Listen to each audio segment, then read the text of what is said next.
Sejam todos muito bem-vindos a mais um Condomínio em Pauta. O assunto de hoje é preparando o condomínio para grandes obras. Os nossos convidados de hoje são Sr. Rui Igami, engenheiro e síndico profissional. Seja muito bem-vindo. Muito obrigado.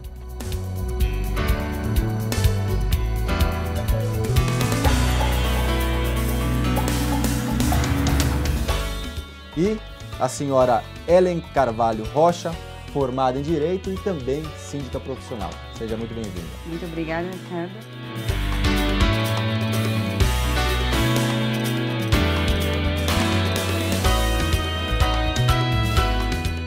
Senhor Rui, vou começar com o senhor. Primeiro a gente falar em grande obra, acho que é importante a gente esclarecer para quem está nos assistindo, eu coloco 3 pontos importantes. Envolvimento financeiro considerável por parte do condomínio, né? Cada condomínio tem o seu parâmetro. Transtorno que pode acontecer para aqueles moradores por um certo momento enquanto a obra. E terceiro, talvez uma mudança conceitual, uma introdução de uma portaria remota, um novo parquinho onde não existe. É difícil, né, realizar uma obra grande num condomínio onde pode envolver todos os fatores e deve ser aprovado, depende da sua característica, por no mínimo a maioria dos presentes na Assembleia, né? Como exemplo, eu tenho dois projetos distintos. A reforma de manutenção de elevadores, num condomínio que eu realizei, foi muito fácil porque era de interesse de todos e não envolve nenhuma mudança cultural. Mas uma outra obra que eu fui de portaria virtual foi mais complicada, porque você mexe nos condôminos, tem uns que querem, tem uns que não querem, e esse foi mais difícil a gente resolver. Deixa eu fazer uma pergunta. Na questão do elevador, envolvia uma questão financeira também considerável? Sim, porque é um prédio de 2 blocos, de 18 andares, eram 4 elevadores, 2 sociais e 2 de serviço. Mas o interesse era comum, então teve um transtorno, foi praticamente 1 ano de obra aí, e realmente valeu a pena, porque hoje o elevador está funcionando normalmente. Antes de passar para a Ellen, quero te falar, todo mundo fala em assembleia, mas o ideal é que tenha uma pré-assembleia, né? Um trabalho feito com esses condôminos antes de chegar na assembleia. Para introduzir isso, gastamos mais ou menos uns 5 meses de palestra, orçamentos. Apesar dos elevadores serem Villares, nós chamamos outras empresas, mas definimos pela Villares porque os elevadores eram Villares. Mas foi basicamente uns 5 meses de negociação, assembleias, discussões. Envolvimento da coletividade? Envolvimento da coletividade, participação de todos. Ellen, geralmente quando a gente fala em quantia significativa, em tirar as pessoas da zona de conforto, ou em mudança em geral, a gente tem uma certa resistência das pessoas, o ser humano tem uma certa resistência.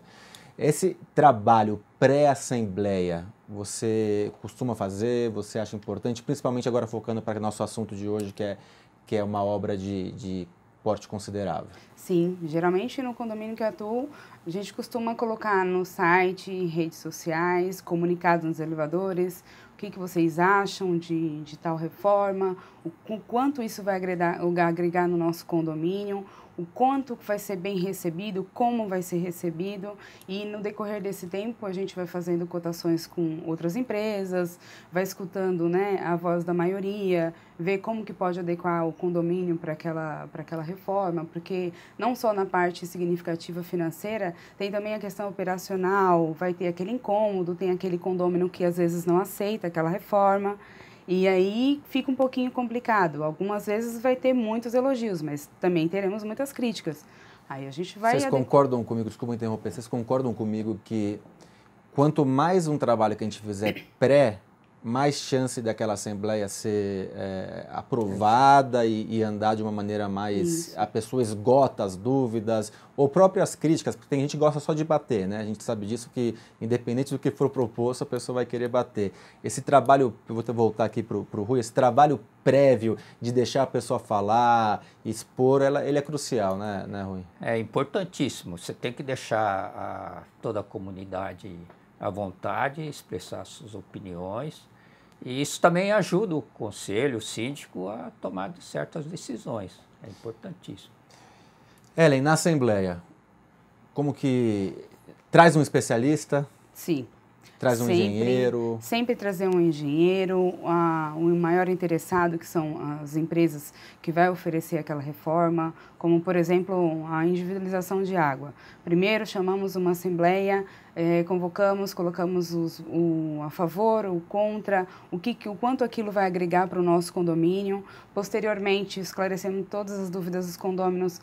Aí a gente coloca em prática o quê? Vamos orçar, com quais empresas vamos orçar? Eu vou te interromper mais uma vez, é importante só para deixar para o nosso público, que é o seguinte, a grande maioria das empresas, elas participam da Assembleia mesmo antes de você aprovar com eles ou de eles terem certeza de que vai ser aprovado. Então, é um praxe que é importante para esclarecer para aquele, para o condomínio de que o especialista precisa esclarecer, porque você não é especialista, por exemplo, em individualização de água e gás, e você não é especialista em elevadores. Então, precisa trazer um especialista para andar a Assembleia, correto? Exatamente. E a aprovação? Um advogado, para a questão do quórum também, de que cada quórum... existe muita discussão, a gente estava discutindo aqui fora do ar, né, senhor Rui? A questão de advogados com pensamentos diferentes.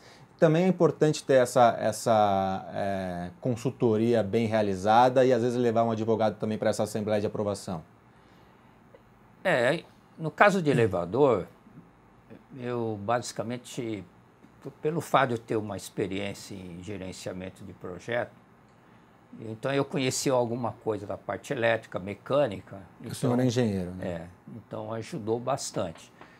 E com relação à parte jurídica, você envolveu algum advogado com relação à execução de contrato, a leitura, até você aprovar com o fornecedor, também é importante o auxílio de um advogado, sim. Então, estabelecer leitura do contrato, discutir e colocar os itens, né, que exigem em relação à multa, garantias e tudo mais com relação ao contrato. Perfeito. Uma outra coisa que é importante é a questão da transparência, né? Porque eu sempre brinco em sala de aula que o síndico já é olhado com desconfiança, a administradora já é olhada com desconfiança. Muito. E quando a gente faz uma obra de valores consideráveis, essa desconfiança pode crescer. Qual é a sugestão que você dá para que o processo seja o mais transparente possível, a procura por empresas, a equiparação financeira, porque nem sempre a mais barata é a mais adequada para ser contratada. Queria que você abordasse um pouco esse assunto com a sua experiência. Tá, geralmente nós consultamos através de outros condomínios também, né? Buscamos no mercado as melhores empresas, as mais conceituadas, as que têm maior público satisfeito. E aí, posteriormente, levamos essas empresas a reuniões do conselho. Se os moradores quiserem estar presentes também, a gente convoca e, posteriormente, a gente leva para a assembleia. Lá expõe, de fato, as 3 empresas, 4 que, se forem necessárias, coloca à disposição dos próprios condôminos votarem nessas empresas. E também, como tem um edital de convocação de assembleia anterior à assembleia, nesse período, a gente expõe também o nome dessas empresas. Então, cabendo àqueles condôminos que tiverem interesse, consultar, ligar, procurar saber um pouquinho mais de cada empresa que vai ser votada lá na Assembleia. Mas, senhor Rui, tem sempre um condômino ou um grupo de condôminos que quer pôr uma empresa que normalmente é mais barata, mas não se equipara em questão de qualidade. Então, você falou, por exemplo, que fez com a Villares no seu condomínio. A gente tem Atlas, né? A gente Hoje tem Atlas Schindler e Atlas Schindler. São empresas que não dá, são comparações diferentes. É difícil lidar com esse tipo de situação também, né? Eu vou só corroborar com a Ellen disse. A gente, antes de fazer essa reforma dos elevadores, nós também visitamos vários condomínios que tinham passado por isso também. Importantíssima, né? Essa dica. E então, em loco, ver se realmente exatamente. Funciona. Então tinha o elevador da Thyssen, tinha elevadores da Atlas. Perfeito. Então tinha condomínio que seria melhor fazer com a Thyssen, outros já falavam que é Atlas, mas a nossa preferência era Atlas porque os nossos elevadores é Atlas. Então é importante fazer visitas. Nós fizemos várias visitas. Essa dica, eu vou até aproveitar e falar diretamente com o público, essa dica é essencial, você realmente ir até o local para ver se a empresa faz um trabalho de qualidade. Porque vendedor, a palavra aceita tudo. Às vezes a pessoa vende muito bem a empresa, mas verificar se está funcionando em loco é crucial. Acho que essa é uma dica que a gente pode passar para todo mundo que está nos assistindo. Depois nós concluímos que realmente tinha que ser Atlas devido ao fato que... Não devia ser mais barata, mas... Não era mais barato. Não. Nem sempre o mais barato, ou muitas vezes o mais barato não é o mais indicado. Né? Custo-benefício às vezes não é o ideal. Né? Eu tenho umas perguntas para vocês ainda, questão de inspeção prévia antes da obra, contratos, ABNTs que devem ser seguidas, barulho que gera geralmente no condomínio problemas e caçambas. Mas antes disso eu vou chamar um quadro que é o Síndico de Sucesso, Olho na Tela.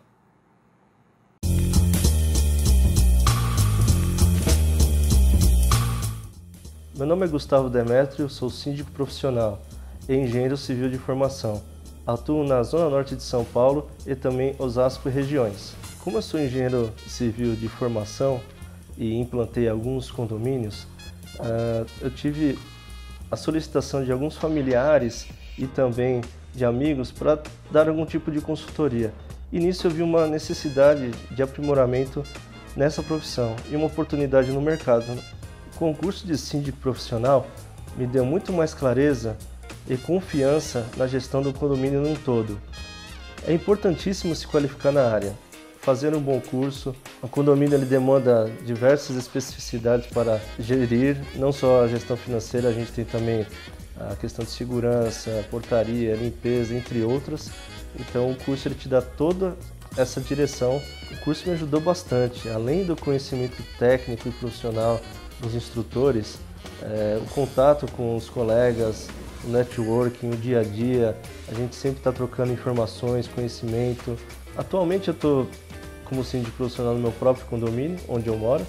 Esta é a minha segunda gestão e temos algumas propostas na região de Osasco e Granja. Um síndico, para ser bem sucedido, além do conhecimento técnico e profissional, ele precisa ter, além de todas as gestões, um atendimento personalizado e mais humanizado com o condomínio. Essa é a minha dica.